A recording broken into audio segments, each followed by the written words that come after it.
এখন এটা করা ঠিক না, তার সময় নষ্ট করা উচিত নয়, এই মুহূর্তে এই কাজটা করা উচিত হবে না। দেখেন, এই সকল বাক্য আমরা কিন্তু প্রতিনিয়ত বাংলায় বলে থাকি, বাট যখনই আমরা ইংলিশে কনভারসেশন করতে চাই তখনই আমরা অনেক সময় হেজিটেশন ফেস করি যে এই বাক্যগুলো কোন স্ট্রাকচারের মাধ্যমে ইংলিশে কনভার্ট করে কনভারসেশন করব।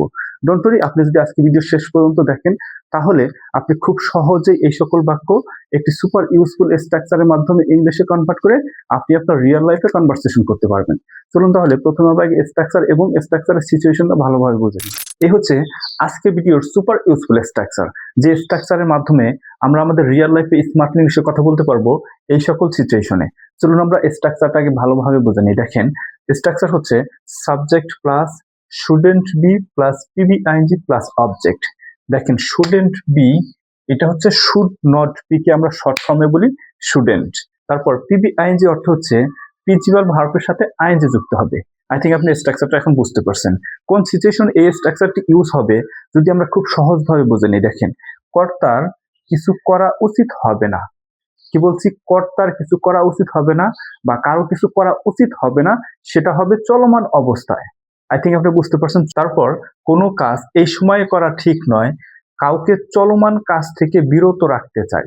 দেখেন, এই সিচুয়েশনগুলো আপনি যদি ভালোভাবে বুঝতে পারেন তাহলে কিন্তু আপনি আজকের ভিডিওর এই স্ট্রাকচারটা খুব সহজেই ইউজ করতে পারবেন। চলুন এখন আমরা রিয়েল কিছু এক্সাম্পলের মাধ্যমে বুঝে নিই এই স্ট্রাকচার কিভাবে ইউজ করে আপনি আপনার রিয়েল কনভারসেশনে স্মার্ট ইংলিশে কথা বলবেন। এই হচ্ছে তাহলে আমাদের আজকে ভিডিও রিয়েল এক্সাম্পল। সিচুয়েশন অনুযায়ী স্ট্রাকচারের মাধ্যমে কিভাবে বাক্য গঠন হয় সেটাই শিখবো আমরা এই তিনটি রিয়েল এক্সাম্পলের মাধ্যমে।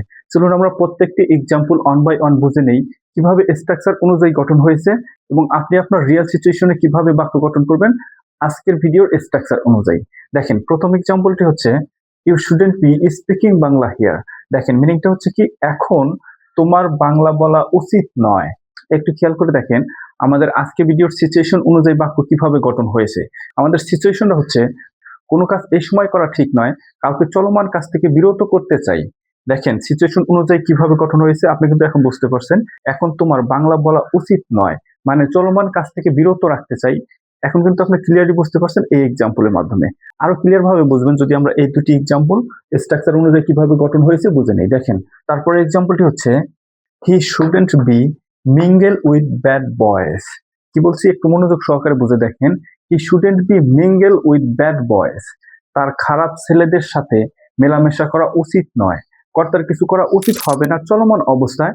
কিভাবে বাক্য গঠন আপনি কিন্তু অলরেডি বুঝে গেছেন। চলুন আমরা তারপরে এক্সাম্পলের মাধ্যমে আরেকটু ভালোভাবে বুঝে নিই। দেখেন, she shouldn't B wasting time. কি বলছি? She shouldn't B wasting time, তার সময় নষ্ট করা উচিত নয়। আই থিঙ্ক আপনি আজকে ভিডিওর সিচুয়েশন এবং স্ট্রাকচারটা খুব ভালোভাবে বুঝতে পারছেন।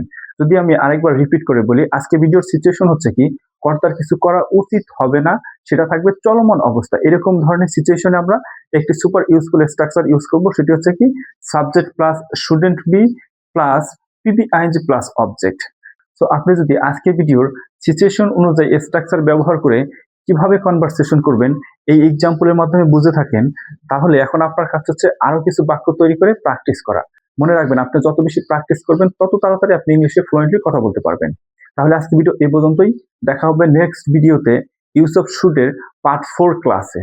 Till then, keep practising and stay confident.